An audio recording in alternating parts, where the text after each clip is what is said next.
وہ 4 رکعتیں نفل جو ادا کی جائیں گی چاشت کی، عید کے دن چاشت کی، تو 4 رکعت نماز نفل اس طرح پڑھی جائے کہ پہلی رکعت میں الحمد کے بعد سورہ اعلیٰ، دوسری رکعت میں سورہ شمس، تیسری رکعت میں سورہ لیل اور چوتھی رکعت میں سورہ ضحیٰ، اور اس پر جو ہے وہ فضیلت یہ حدیث سے ثابت ہے۔ تو جو سورہ نماز میں یہاں پہ پڑھنے کے لیے کہا گیا ہے، اگر وہ کسی کو یاد نہ ہو تو وہ کیا کرے؟ دیکھیے، یہ جو 4 رکعت میں 4 صورتوں کا ذکر آیا، سورہ اعلیٰ اور سورہ شمس، سورہ لیل اور سورہ والضحیٰ، تو یہ استحبابی حکم ہے، یعنی یہ پڑھے تو بہتر ہے۔ ان صورتوں کو اگر ان 4 رکعتوں میں پڑھے تو بہتر ہے، لیکن جس کو صورتیں یاد نہ ہوں اور سورہ فاتحہ کے بعد کوئی اور سورہ وہ پڑھے تو بلا کراہت اس کی نماز چاشت ہو جائے گی، اور یہ ہے کہ وہ اس میں فضیلت تھی اور اس میں زیادہ ثواب تھا، لیکن بہرحال نماز جو 4 رکعت ہے وہ مکمل طریقے پر دوسری صورتوں کے پڑھنے سے بھی ادا ہو جائے گی۔ یہ ابھی جیسا کہ ابھی آپ نے بیان کیا کہ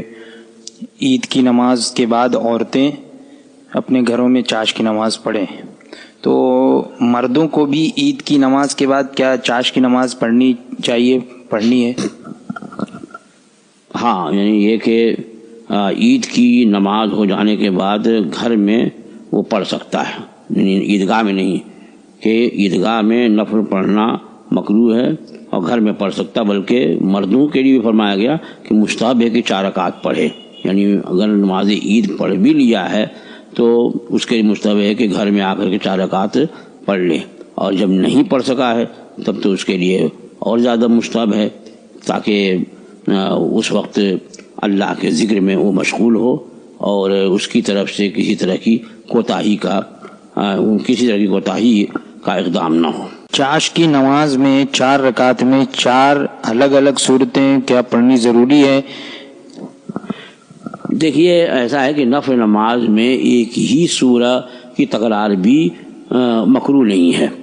یعنی ایک ہی سورہ کہ 4 رکعت میں آپ نے صرف قل اللہ احد پڑھ لیا تو بھی قرات نہیں ہے، اور یہ بھی ہو سکتا ہے کہ 4 رکعت میں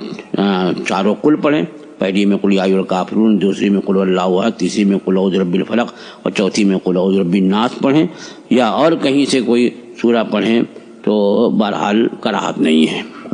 واللہ تعالی اعلم۔ یہ ایک سوال ہے کہ لاک ڈاؤن کا ٹائم ہے، اذن عام تو ہے ہی نہیں، جہاں پر اذن عام نہیں ہے تو پھر چاشت کی نماز پڑھنے کے لیے عید کی نماز کے وقت کا انتظار کرنا پڑے گا؟ اگر کرنا پڑے گا تو کب چاشت کی نماز پڑھے؟ اور عید کی نماز پڑھنے کے بعد لوگ گلے مل کر عید ملتے تھے،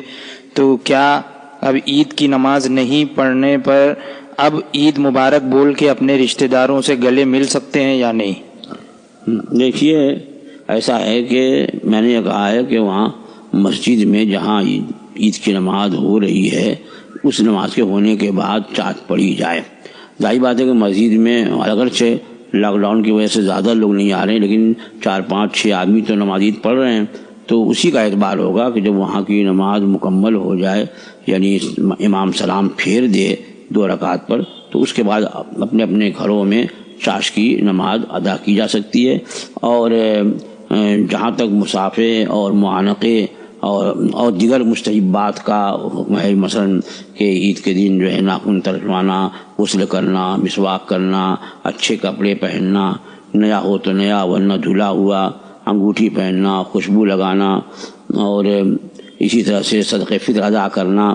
یہ سب جو مستحبات ہیں، تو یہ ضروری نہیں ہے کہ نماز عید سے ہی متعلق ہوں، بلکہ عید کے دن سے متعلق ہیں۔ تو جب عید کا دن آپ کو ملا الحمدللہ، اور اس پر آپ کو خوشی بھی ظاہر کرنی ہے، عید کے دن غمی نہیں ظاہر کرنی ہے، خوشی کا دن ہے کہ اللہ تعالیٰ نے آپ کو روزے کی توفیق دی، اور روزہ رکھنے والے کے لیے عید کا دن جو ہے اللہ کی طرف سے انعام ہے، تو اس روز آپ خوشی ظاہر کریں، کثرت سے صدقہ دیں، اور ایک دوسرے سے مصافحہ اور معانقہ بھی کریں، یہ سب مستحبات سے ہیں، اور اس میں شرعاً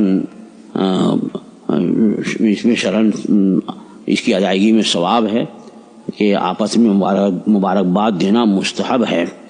تو اس کو فرمایا گیا کہ اس استحباب پر عمل کریں، اور یہ امید رکھیں کہ اللہ تعالیٰ اس دن کے صدقے میں ہمیں جلد سے جلد ان سارے معاملات اور ان ساری تکالیف و وبا و بلا سے نجات عطا فرمائے گا۔